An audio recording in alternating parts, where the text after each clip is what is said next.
لا حول ولا قوة إلا بالله العلي العظيم. أعوذ بالله من الشيطان اللعين الرجيم. بسم الله الرحمن الرحيم.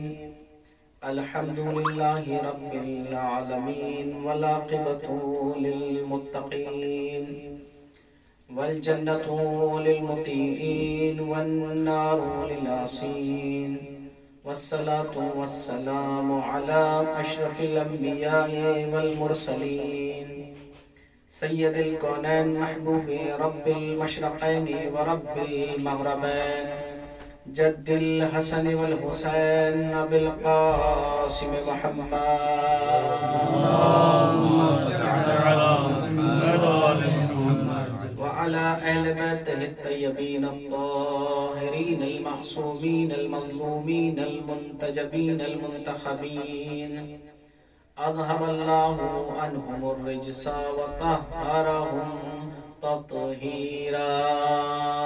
اللهم صل على محمد وآل محمد ولعنة الله على أعدائهم وغاصب حقوقهم ومنكر فضائلهم ومصائبهم أجمعين من الآن إلى قيام يوم الدين. أما بعد فقد قال الله تبارك وتعالى في محكم كتابه الكريم والفرقانه الحميد وقالوا الحق بالحق. بسم الله الرحمن الرحيم. إنا أعطيناك الكوثر فصل لربك وانحر إن شانئك هو الأبتر.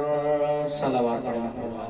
اللهم صل على محمد وآل محمد مبارک رمضان کا آغاز ہو چکا ہے اور الحمدللہ ہم لوگوں کو یہ شرف ملا ہے کہ ہم ماہ مبارک رمضان باب مدینۃ العلم کی خوبصورت اور مزین وادیوں میں بسر کریں اور ہم سب لوگ الحمدللہ روزے سے ہیں. یعنی ایک تو نجف میں بیٹھ کے مجلس میں شرکت کرنا اور دوسرے خود روزہ رکھ کے شرکت کرنا، یہ ثواب اتنا زیادہ ہو رہا ہے کہ فرشتے بھی سوچ رہے ہوں گے کہ اس ثواب کو جمع کر کے ان کی جھولی میں ڈالا جائے اور ان کے لیے اتنی دعا کی جائے کہ یہ کبھی بھی اپنی زندگی میں کوئی گناہ نہ کریں. اور ہمیں پروردگار اس مقدس ذکر کے صدقے میں یہ توفیق عنایت فرمائے کہ ہم ہمیشہ اپنی زندگی کو ہر طرح کی آلودگی سے محفوظ رکھیں. آج کی اس سال ثواب کی گفتگو کے لیے جس سورہ کا انتخاب کیا یہ کلام مجید کا بہت چھوٹا سورہ ہے جس میں 3 آیتیں ہیں، 10 الفاظ ہیں اور 42 یا 43 حروف ہیں. یعنی کلام مجید کا سب سے چھوٹا سورہ ہے، لیکن یہ یاد رکھنا چاہیے کہ یہ قرآن کا سب سے چھوٹا سورہ ہے. ویسے تو اتنا بڑا ہے کہ جب جدار کعبہ پر آویزہ کیا گیا تو اپنے اپنے قصیدوں کو بڑے بڑے ادیبوں نے لپیٹ کر یہ کہا ما ھذا کلام البشر، یہ بشر کا کلام نہیں ہے. اتنا بڑا سورہ، یہ نعت مصطفیٰ ہے. اللہ نے اپنے حبیب کی نعت خوانی کی ہے اس سورے میں، اور اس سورے کے جو امتیازات ہیں وہ کسی اور سورے کے نہیں ہیں. پہلا امتیاز اس سورے کا کیا ہے؟ اس سورے کا پہلا امتیاز یہ ہے جب یہ سورہ نازل ہوا اس وقت کلام مجید کا 1/3 حصہ نازل ہو چکا تھا. سورہ الحمد 2 مرتبہ نازل ہو چکا تھا، لیکن پیغمبر نے سورہ الحمد کو بھی، جو کہ پورے قرآن کا اجمال ہے، ایسا اجمال کہ جس میں تفصیل سمائی ہوئی ہے، اس سورے کو بھی املا کرا کے جدار کعبہ پر آویزہ نہیں کرایا، بلکہ اس سورے کو املا کرانے کے بعد فصاحت قرآن کو ثابت کیا اور جدار کعبہ پر آویزہ کیا. پہلا امتیاز اس سورے کا یہ ہے. دوسرا امتیاز کیا ہے؟ دوسرا امتیاز یہ ہے کہ اس سورے، چونکہ اتنا وقت نہیں ہے کہ میں اپنی پوری گفتگو آپ تک پہنچا سکوں، یہ جناب ام المومنین تک پہنچنے کے لیے ایک تمہیدی ہے گفتگو آج کی، جو جناب خدیجۃ الکبریٰ تک پہنچنے کے لیے ایک چھوٹی سی تمہید ہے، وہ آپ تک پہنچاؤں گا اور اس کے بعد ختم ہو دعا انشاءاللہ۔ کبھی بھی اس کے بعد مجلس پڑھوں گا تو اس سے آگے پڑھوں گا جناب خدیجۃ الکبریٰ کے بارے میں، لیکن یہ تمہید سن لیجئے گا انشاءاللہ، بڑی دلچسپ ہے۔ دوسرا اس سورے کا امتیاز کیا ہے؟ دوسرا اس سورے کا امتیاز یہ ہے کہ ان 10 الفاظ میں اللہ نے 6 الفاظ کو صرف اس سورے میں استعمال کیا، اس کے علاوہ پورے قرآن میں کہیں استعمال نہیں کیا۔ مثلا آقیناکا صرف اس سورے میں آیا ہے، کسی اور سورے میں نہیں آیا۔ شان آقا صرف اس سورے میں آیا ہے، کسی اور سورے میں نہیں آیا۔ وَنْحَرْ اس سورے میں آیا ہے، کسی اور سورے میں نہیں آیا۔ فصل لے اس طریقے سے صرف اس سورے میں آیا ہے، کسی اور سورے میں نہیں آیا۔ بھائی جو الفاظ اللہ نے اس سورے میں استعمال کیے، چونکہ یہ مخصوص تھا شہزادی سے، ان الفاظ کو دہرانا پسند نہ کیا، ان الفاظ کو اللہ نے دہرانا پسند نہیں کیا۔ اب پہلی آیت دیکھ لیجئے آپ، پہلی آیت میں کیا فرما رہا ہے خالق کائنات؟ اِنَّا آقَيْنَاكَ الْكَوْثَرَ، حبیب ہم نے آپ کو کوثر عطا کیا۔ اس پہلی ہی آیت میں 4 شخصیتوں کا تعارف کرایا اللہ نے، 4 شخصیتوں کو۔ اِنَّا آقَيْنَاكَ الْكَوْثَرَ، حبیب ہم نے آپ کو کوثر عطا کیا۔ پہلا عطا کرنے والا، یعنی اللہ نے اپنا تعارف کرایا۔ آقیناکا ہم نے تمہیں کوثر عطا کیا، یعنی اپنے حبیب کا تعارف کرایا۔ تیسرے کوثر کا تعارف کرایا، مصداق کوثر کا تعارف کرایا۔ چوتھے اس خاتون کا تعارف کرایا کہ جو وسیلہ بنا ہے اس نور کو عالم ملکوت سے عالم ملک تک لانے کے لیے۔ بھائی توجہ کریں عزیزان کرام، اس بی بی کا تعارف کرایا۔ دیکھیں یہاں پہ کیا کہا؟ اِنَّا آقَيْنَاكَ الْكَوْثَرَ، ہم نے آپ کو کوثر عطا کیا۔ پہلے میں بتا دوں کہ نہج قرآن کیا ہے۔ اللہ نے کہیں انی استعمال کیا ہے اور انا استعمال کیا ہے، کہیں انا الف کے ساتھ استعمال کیا ہے اور نحنو استعمال کیا ہے، یعنی کہیں واحد کے صیغے استعمال کیے ہیں آغا جان، اور کہیں پر جمع کا صیغہ استعمال کیا ہے۔ اب اللہ ہماری طرح تو ہے نہیں کہ جب ہم زیادہ بناوٹ میں آ جائیں تو ہم بولنے لگتے ہیں، اور جب ذرا نارمل ہوتے ہیں تو میں بولنے لگتے ہیں، ہے نا؟ تو اللہ ہماری طرح تو ہے نہیں، وہ کیفیتوں کا خالق ہے، وہ احساسات کا خالق ہے، اس کے اوپر احساسات طاری نہیں ہوتے۔ یہاں سے ہمیں یہ بھی سمجھ لینا چاہیے، جو ہم اس طرح کے مصرے کہتے ہیں کہ پروردگار سے اپنے محبوب کے بنا رہا نہیں گیا اور اس نے اسے معراج کو بلا لیا، نہیں، اس پہ احساسات طاری نہیں ہوتے، اس پہ تخیلات طاری نہیں ہوتے، وہ احساسات کا خالق ہے۔ اب وہ احساسات کا خالق ہے تو کہیں پر انی استعمال کر رہا ہے، انا استعمال کر رہا ہے، اور کہیں پر نحنو اور انا استعمال کر رہا ہے۔ وجہ کیا ہے؟ کہیں پہ کہا انی انا اللہ، میں اللہ ہوں، کہیں پہ کہا انی ربکم فاعبدون، میں تمہارا رب ہوں، میری عبادت کرو، کہیں کہا انی جاعلک فی الارض، انی جاعل فی الارض خلیفہ، میں روئے زمین پر خلیفہ بنانے والا ہوں، کہیں کہا انی جاعلک للناس اماما، میں نے تمہیں لوگوں کا امام بنایا، جناب ابراہیم کے لیے کہا ہے نا، اور کہیں کہتا انا نحن نزلنا الذکر وانا لہ لحافظون، ہم نے قرآن کو نازل کیا ہے اور ہم ہی اس کی حفاظت کرنے والے ہیں۔ تو یہاں پر انی استعمال نہیں کیا ہے، یہاں پہ کہہ سکتا تھا کہ انی آتیتک الکوثر، میں نے تمہیں کوثر عطا کیا، لیکن یہاں پہ انی نہیں کہا، کیا کہا؟ انا آتیناک الکوثر، حبیب ہم نے آپ کو کوثر عطا کیا۔ بھئی یہ وجہ کیا ہے؟ کہیں انی استعمال کرتا ہے، کہیں انا استعمال کرتا ہے۔ تو اس زمانے کے بہت بڑے مفسر محسن قیراتی صاحب سے جب کسی نے پوچھا آقا یہ بتائیے کہیں اللہ نے انی استعمال کیا، کہیں انا استعمال کیا، اس کی وجہ کیا ہے؟ تو انہوں نے بتایا کہ جہاں اللہ ڈائریکٹ کوئی کام کرتا ہے انی استعمال کرتا ہے، لیکن جہاں کسی ذات کو وسیلہ قرار دیتا ہے وہاں انا اور نحنو استعمال کرتا ہے۔ ایک صلوات پڑھیں محمد و آل محمد پر۔ اللہم صلی علی محمد و آل محمد۔ جہاں کسی ذات کو وسیلہ قرار دیتا وہاں انا اور نحنو استعمال کرتا ہے. اس کا مطلب یہ ہے یہاں جو انا اعطینا کہا جا رہا ہے کسی ذات کو وسیلہ قرار دیا گیا ہے اس طہارتوں کا قرآن کو عالم ملکوت سے عالم ملک تک لانے کے لیے. اب وہ ہے کون؟ آپ روایات معصومین کی نظر میں وہ صلاحیت آدم میں نہیں ہے, وہ صلاحیت نوح میں نہیں ہے, وہ صلاحیت ابراہیم میں نہیں ہے, وہ صلاحیت عیسیٰ میں نہیں ہے, وہ صلاحیت کسی میں نہیں ہے. جو صلاحیت اس وسیلے میں ہے, جو اس وسیلے کے ذریعے سے اللہ نے اس نورانی قرآن کو پیغمبر کی آغوش میں ڈالا ہے, بھئی وہ وسیلہ کون سا ہے؟ وہ وسیلہ جسے زبان رسالت باب میں ملیکۃ العرب کہا جاتا ہے. وہ وسیلہ کون ہے؟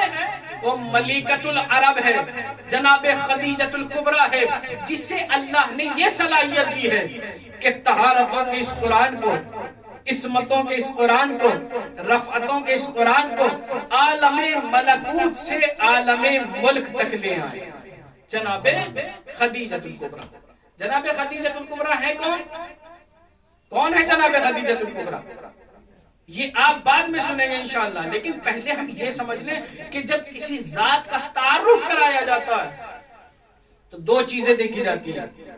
ایک اس کا حسب دیکھا جاتا ہے, ایک اس کا نسب دیکھا جاتا ہے. حسب دیکھا جاتا ہے اور ایک نسب دیکھا جاتا ہے. حسب یعنی ذاتی کمالات, اس کے اندر کیا کوالٹیز ہیں, اس کی کیا صلاحیتیں ہیں, اس کی کیا استعداد ہیں, یہ دیکھا جاتا ہے. ایک اس کا نسب دیکھا جاتا ہے, اس کے رشتہ دار کیسے ہیں, اس کی ماں کیسی ہے, اس کا باپ کیسا ہے نا. کچھ لوگ تو ایسے ہوتے ہیں جن کا حسب تو بڑا اچھا ہوتا ہے مگر نسب خراب ہوتا ہے. کچھ ایسے ہوتے ہیں جن کا حسب تو خراب ہوتا ہے لیکن نسب بڑا اچھا ہوتا ہے. کچھ ایسے ہوتے ہیں کہ جن کا حسب بھی اچھا ہوتا ہے, جن کا نسب بھی اچھا ہوتا ہے. اور کچھ بدبخت ایسے ہوتے ہیں کہ جن کا حسب بھی خراب ہوتا ہے, جن کا نسب بھی خراب ہوتا ہے نا. لیکن سب سے اچھا کائنات میں حسب کسی کا نہیں ہے اہل بیت کے علاوہ, سب سے اچھا نسب کسی کا نہیں ہے اہل بیت کے علاوہ. مثال کے طور پہ پوری کائنات میں اگر دیکھا جائے کہ اگر کسی کا حسب خراب ہے وہ صحیح کیا جا سکتا ہے, لیکن اگر کسی کا نسب خراب ہے پوری کائنات مل کے اس کے نسب کو صحیح نہیں کر سکتی. مثال کے طور پہ میں جھوٹ بولتا ہوں, بھائی بولی صاحبان کا مجمع ہے, اگر کسی کو کہہ دیا تو نیچے اترتے ہی پکڑ لیں گے کہ میری مثال کیوں دی ہے, اس لیے میں اپنے آپ کو ہی کہہ دیتا ہوں. بھائی اگر میں جھوٹ بولتا ہوں اور بھائی حیدر صاحب نے دیکھا کہ مولانا یار ہر بات میں جھوٹ بولتے ہیں, تو مجھے کہا کہ جھوٹ بولنا اچھی بات نہیں ہے. مجھ سے کہہ دیا کہ جھوٹ بولنا اچھی بات نہیں ہے, آپ امامہ سر پہ رکھے ہوئے ہو اور جھوٹ بولتے ہو, یہ اچھی چیز نہیں ہے. میں نے کہا ٹھیک ہے قبلہ, آپ نے مجھے متوجہ کیا تو اب میں جھوٹ نہیں بولوں گا, تو اب حسب ٹھیک ہو گیا. مثال کے طور پہ پھر میں نے کسی کی زمین پر قبضہ کر لیا, اب باب الحوائج میں آیا, کہا کہ نماز پڑھا دو, حسب خراب ہے نا. تو انہوں نے کہا نہیں یہ نماز پڑھانے کے لائق نہیں ہے چونکہ ان کا حسب خراب ہے, انہوں نے فلاں کی زمین پر قبضہ کیا. میں نے کہا اتنی سی زمین ہی تو قبضہ ہی ہے, اس سے نماز پڑھانے میں کیا ہو رہا ہے. تو انہوں نے کہا مولانا آپ کو نہیں پتا ہے یہ شریعت محمدیہ ہے, اس میں اگر کوئی اتنا سا ٹکڑا بھی زمین کا قبضہ لے تو وہ قاسم ہے, اور قاسم کو یہ حق نہیں ہے کہ وہ نبی کے مصلی پر کھڑا ہو جائے. بھائی توجہ کریں عزیزانی گرامی, بھائی قاسم کو یہ حق نہیں ہے کہ وہ نبی کے مصلی پر کھڑا ہو جائے. میں نے کہا ہم یہ 1400 سال سے بتا رہے ہیں کہ جب قاسم کو نبی کے مصلی پر کھڑا ہونے کا حق نہیں ہے تو مسند رسالت پر بیٹھنے کا حق نہیں دے دیا. ایک صلوات پڑھے محمد والے محمد پر. اللہم صلی علی محمد.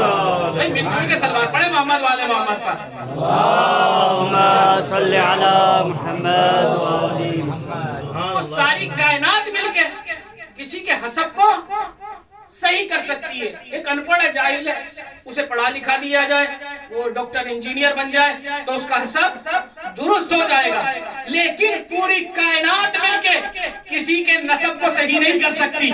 پوری کائنات مل کر, پھر جملہ کہہ رہا ہوں, پوری کائنات مل کر کسی کے نسب کو درست نہیں کر سکتی. لیکن یہی سمجھنا ہے کہ کائنات اور ہے, علی اور ہے,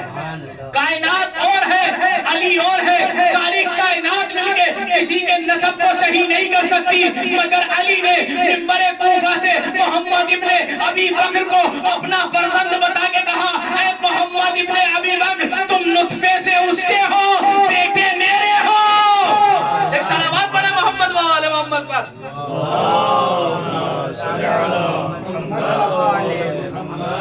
نطفے سے اس کے ہو لیکن بیٹے میرے ہو۔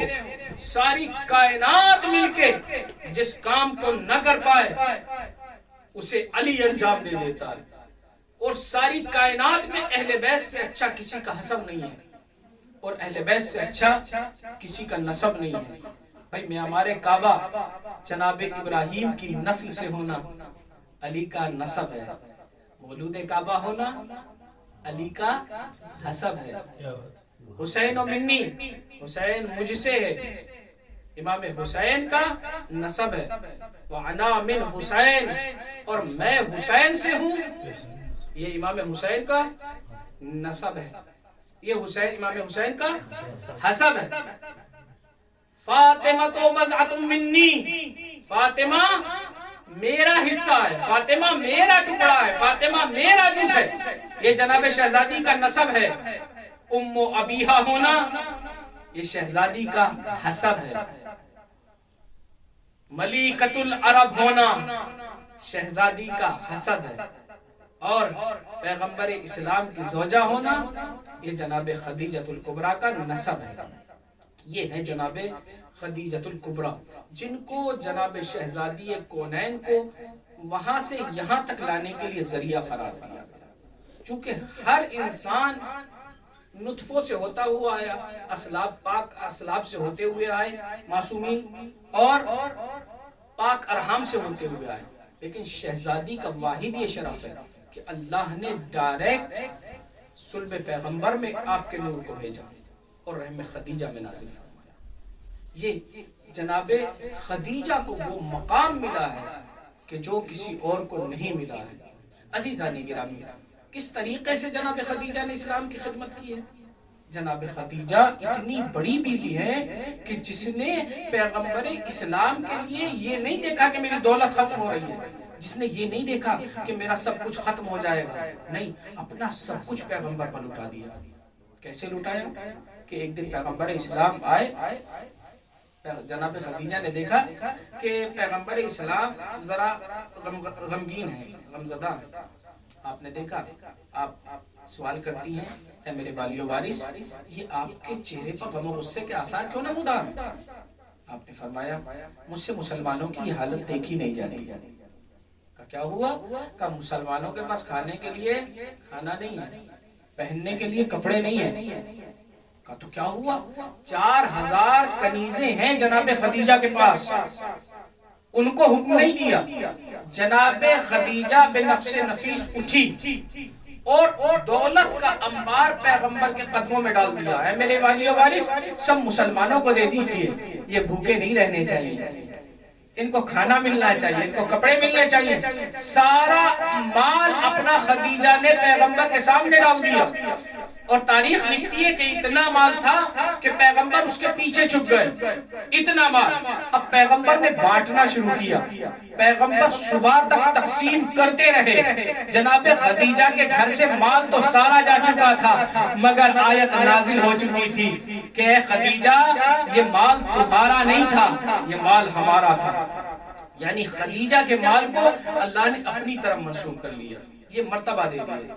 پھر ایک دن پیغمبر اسلام آئے اور آنے کے بعد کہا کہ اے خدیجہ ابھی مشکلات حل نہیں ہوئی ہیں، ابھی مسلمانوں پر مشکلیں تمام نہیں ہوئی ہیں، بہت آہستہ سے آپ سن لیجئے، ابھی مشکلیں تمام نہیں ہوئی ہیں۔ کہ کیا ہوا؟ کہا کچھ مزدوروں کو ہمارے سامنے مارا جاتا ہے۔ مزدوری کا ایک رول ہے، ایک قانون ہے، کیا ہے کہ جب مزدور کسی کے یہاں کام کرتا ہے تو وہ ایڈوانس میں کبھی کچھ پیسہ لے لیتا ہے، تو جب تک وہ ادا نہ کر دے اس کے یہاں سے کام چھوڑ کے نہیں جا سکتا۔ پیغمبر اسلام نے کہا کچھ مزدوروں نے جو مسلمان ہو چکے ہیں انہوں نے ان سے قرضہ لیا تھا اور وہ قرضہ وہ ادا نہیں کر پا رہے ہیں، یہ ہمارے سامنے ان کو مارتے ہیں، ہمارے سامنے ان کو پیٹتے ہیں، ان کی حالت ہم سے دیکھی نہیں جاتی۔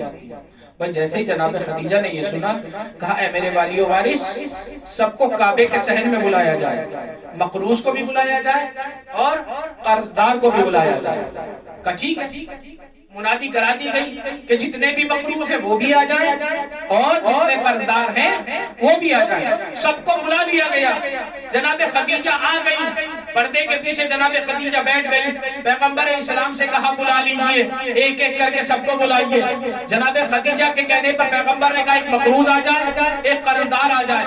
جیسے ہی دونوں آئے، جناب خدیجہ نے پوچھا پردے کے پیچھے سے، بتا تیرا نام کیا ہے؟ کہا میرا نام فلاں ہے۔ کس کا بیٹا ہے؟ کہا میں فلاں کا بیٹا ہوں۔ کہا کہ کتنے روپے، کتنے دینار، کتنا پیسہ اس کے اوپر تیرا قرض ہے؟ اس نے بتایا کہ میرے مثلاً 2000 دینار اس کے اوپر قرض ہے۔ جناب خدیجہ نے کہا تمہارے اوپر ہمارے 4000 قرض ہے، 4000 دینار کا قرض ہے، جاؤ ہم نے 4000 معاف کیے، تم 2000 معاف کر دو۔ دوسرا آیا، دوسرے سے پوچھا کتنا قرض ہے اس کے اوپر؟ کہا میرے اوپر 5000 قرض ہے۔ کہا کہ تیرے اوپر ہمارے 10000 قرض ہے، جا ہم نے 10000 معاف کیے، تو 5000 معاف کر دے۔ تاریخ لکھتی ہے کہ فاطمہ کی غنیہ ماں نے ایک نشست میں سارے مسلمانوں کے قرض ادا کرا دیے۔ ایک نشست میں جناب خدیجہ نے سارے مسلمانوں کے قرض ادا کرا دیے، قرض ادا کرا دیے۔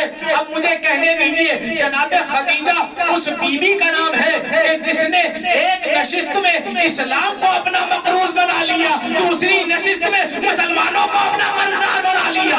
ایک سلامات پڑھنا محمد و آل محمد پر۔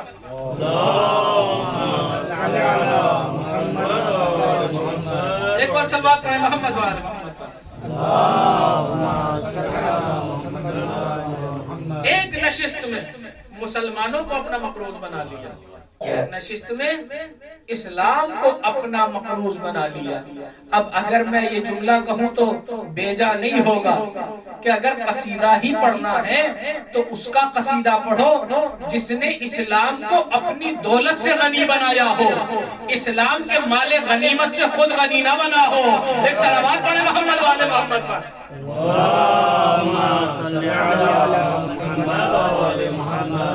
تو یہ ہے جناب خدیجہ۔ چونکہ وقت بھی ایسا ہے کہ صرف آپ تک 2-4 باتیں پہنچانی تھی، وہ میں آپ تک پہنچا چکا ہوں۔ جناب خدیجہ کا کردار اگر ہمیں پڑھنا تفصیل کے ساتھ تو بس ایک جملہ سن لیجئے کہ آج ہم دیکھتے ہیں کہ بہت سارے یتیم خانے بنے ہوئے ہیں، بہت سارے بچوں کو پالنے کے ذرائع بنے ہوئے ہیں۔ جانتے ہیں سب سے پہلے یتیم خانہ کس نے قائم کیا تھا؟ اس بی بی کا نام بھی جناب خدیجہ الکبریٰ تھا۔ کیسے قائم کیا تھا؟ عرب کیا کرتے تھے؟ اپنی بیٹیوں کو زندہ درگور کر دیا کرتے تھے۔ اس وقت بی بی نے اپنی کنیزوں کو چھوڑ رکھا تھا کہ پتہ کیجئے کس کے یہاں بیٹی ہوئی ہے۔ وہ جب وہ زندہ درگور کرنا چاہتا تھا، بی بی کی کنیزیں جاتی تھی اور کہتی تھی کہ اس کے اوپر آپ کی کوئی ذمہ داری نہیں ہے، اسے آپ ہمیں سونپ دیجئے، اس کا سب خرچ ہم اٹھائیں گے۔ یعنی بی بی کا یہ کردار تھا۔ ایسا نہیں کہ پیغمبر سے شادی کرنے کے بعد آپ مسلمان ہوئی ہوں یا پیغمبر اسلام سے شادی کرنے کے بعد آپ کو یہ مرتبے ملے ہوں۔ نہیں، دیکھیں اسلام کا اظہار اور ہوتا ہے، اپنے اسلام پہ باقی رہنا اور ہوتا ہے۔ اسلام دین حنفی پیغمبر اسلام سے پہلے جناب ابراہیم کا ہے، اور اہل بیت اور اس گھرانے کے جتنے بھی بزرگوار ہیں وہ سب کے سب جناب ابراہیم کے دین پر باقی تھے، سب کے سب، اور یہ بھی اسی خاندان سے تعلق رکھتی ہیں۔ اتنی بڑی بی بی ہے، اسی لیے ایک فلسفی نے کہا تھا کہ اگر جناب فاطمہ زہرا سلام اللہ علیہا کا باغ فدق نہیں بھی تھا اور آپ دربار مسلمین میں پہنچ گئی تھی اور آپ تقاضا کر رہی تھی کہ یہ میرا ہے، اگر نہیں بھی تھا تب بھی دے دینا چاہیے تھا۔ آپ کی والدہ کی دولت ان کے اسلام پر خرچ ہوئی تھی، اس بات کو مد نظر رکھتے ہوئے آپ کو وہ باغ دے دینا چاہیے تھا۔ مگر مسلمانوں نے کیا کیا کہ آپ کی والدہ کے احسان کو بھول گئے، آپ کے باپ کے احسان کو بھول گئے، اور ابھی پیغمبر اسلام کا کفن بھی میلا نہیں ہوا تھا، آگ اور لکڑیاں لے کر پیغمبر کے دروازے پر پہنچ گئے۔ بی بی کے دروازے پر پہنچ گئے، اس دروازے پر کہ جس پر آ کر پیغمبر اسلام سلامی دیا کرتے تھے۔ اور جب شہزادی نے کہا کہ کیا تم اس گھر میں آگ لگاؤ گے جس میں حسن و حسین جیسے بچے رہتے ہیں؟ انہوں نے کہا ہمیں مطلب نہیں ہے، اگر آپ نے ابو الحسن کو باہر نہیں نکالا تو ہم دروازے میں آگ لگا دیں گے، اور کیا بھی یہی۔ جب شہزادی دروازے کے سامنے سے نہ ہٹی تو ان ظالموں نے شہزادی کے دروازے میں آگ لگا دی، اور آگ لگانے کے بعد ایک ملعون نے دروازے پر ٹھوکر ماری۔ دروازہ جیسے ہی کھلا تو دروازے میں ایک کیل تھی، شہزادی در و دیوار کے درمیان میں پس گئی، اور وہ کیل شہزادی کے پہلو میں بے وقت ہو گئی۔ جب شہزادی زمین پر گری، وہ باتیں میں بیان نہیں کر سکتا، مگر شہزادی نے ایک جملہ کہا، اے اسماء میرے محسن کی خیر ہو، یعنی جناب محسن اس دنیا سے رخصت ہو گئے، اس دنیا میں آنے سے پہلے ہی اس دنیا کو خیر آباد کہہ دیا جناب مسلم نے، اور شہزادی پر مشوہ طاری ہوا۔ اب جناب امام علی کے گلے میں رسی کا پھندا ڈالا گیا اور مولا کائنات کو مسجد میں لے جایا گیا۔ اب جیسے ہی پانی کا چھینٹا دیا گیا، شہزادی بیدار ہوئی، اپنی مصیبت کو بھول گئی، اور ایک مرتبہ سوال کیا، اَیْنَ ابو الحسن، ابو الحسن کہاں ہے؟ اور جیسے یہ پوچھا کہ ابو الحسن کو تو لے گئے۔ شہزادی نے اپنی چادر کو سنبھالا، مسجد میں آئی تو کیا دیکھا کہ علی کے گلے پر تلوار رکھی ہوئی ہے۔ جناب فاطمہ زہرا غصے کی کیفیت میں ہے، تاپ کے کہتی ہے، اگر تم نے ابو الحسن کو نہ چھوڑا تو میں اپنے بابا کے مزار پر جاؤں گی اور تم لوگوں کے لیے بددعا کروں گی۔ بھئی جیسے یہ سنا، ایک مرتبہ مولا کائنات نے جناب سلمان کو قریب بلایا، قریب بلانے کے بعد کہا، اے سلمان جاؤ شہزادی کے پاس جاؤ، اور جانے کے بعد کہو، ارے ایسا نہ کرنا ورنہ مدینے میں کچھ نہ بچے گا۔ اور جناب سلمان تر تر کانپتے ہوئے جناب شہزادی کے پاس آئے، آنے کے بعد کہا، اے شہزادی آپ ان جاہلوں کے لیے بددعا نہ کریں۔ اور جناب شہزادی نے فرمایا، سلمان تم دیکھ نہیں رہے ہو، یہ مجھے بیوہ کرنا چاہتے ہیں، میرے بچوں کو یتیم کرنا چاہتے ہیں۔ اور جیسے جناب سلمان نے سنا، جناب سلمان کہتے ہیں، مجھے مولا نے بھیجا ہے، کہا ہے کہ آپ ان کے لیے بددعا نہ کریں۔ اور شہزادی نے جیسے یہ سنا، ایک مرتبہ فرماتی ہے، میں اپنے شوہر کی اطاعت بھی کروں گی، میں ان کی بات بھی سنوں گی، میں ان کے لیے بددعا نہیں کروں گی۔ پھر اس کے بعد مخاطب کر کے فرماتی ہے، اے دربار والوں، اے دربار والوں، اگر تم نے ابو الحسن کو نہ چھوڑا تو میں اپنے بالوں کو پریشان کر دوں گی۔ بھئی جیسے یہ کہا، ارے مسجد نبوی کی دیواریں بلند ہونے لگی، مسجد میں زلزلہ آ گیا، مدینے میں زلزلہ آ گیا۔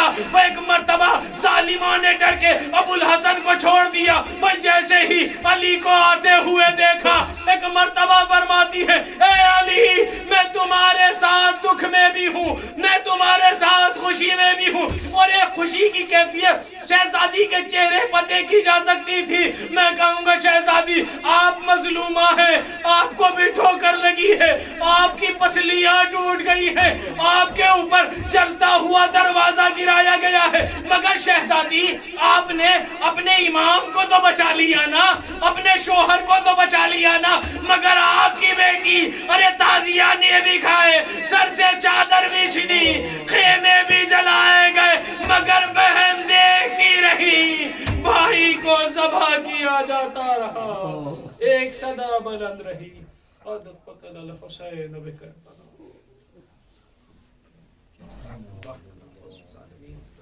اللہ